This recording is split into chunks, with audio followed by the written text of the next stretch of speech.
Kwanza kuna fistula ya kuzaliwa. Mtoto binti anazaliwa akiwa na fistula. Mara nyingi inakuwa ni fistula ambayo inahusisha mirija ya mkojo na uke. Kwa hiyo hapo kwa mtoto anakuwa anaenda mara kwa mara haja ndogo ama inakuwa? Mtoto unakuta anakuwa anajikojolea mara kwa mara, si tu usiku, unaweza kukuta hata mchana amekaa mkojo unatoka. Haja ndogo. Haja ndogo, yes. Okay. Na kuna fistula tunaita obstetrical fistula. Hii ndio fistula ya uzazi. Fistula ya uzazi inatokea pale ambapo mama amekaa muda mrefu wakati wa kujifungua. Tunaita prolonged labor.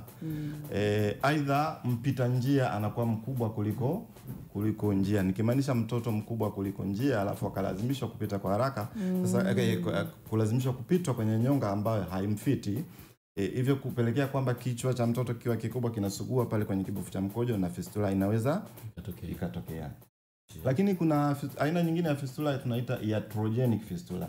Hii ni fistula inatokea kwa kipindi cha operation, kwamba ni kwa bahati mbaya, nilikuwa nataka kumaanisha kwamba daktari akiwa anafanya upasuaji, mfano wa kutoa mtoto au kutoa kizazi ama kutoa vimbe kwenye kizazi, ikatokea bahati mbaya daktari akatengeneza jeraha kwenye kibofu cha mkojo ama kwenye mirija haja ndogo ama kwenye mirija inayosafirisha haja ndogo kutoka kwenye kibofu. Kwa hiyo kumbe hata mtu ambaye anafanyia operation pia yuko kwenye riski. Huyu alikuwa anasema hii bana kwa wale ambao wanajifungua kawaida hii ndio inawagusa sana. Kumbe umeona Salma?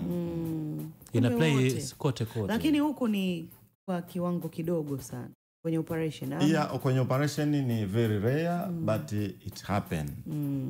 Ni very rare but linatokea. Ila kuna fistula nyingine ambayo inasababishwa ya 4. Inasababishwa na saratani ya mlango wa kizazi. Saratani ya mlango wa kizazi inaweza pia kusababisha fistula.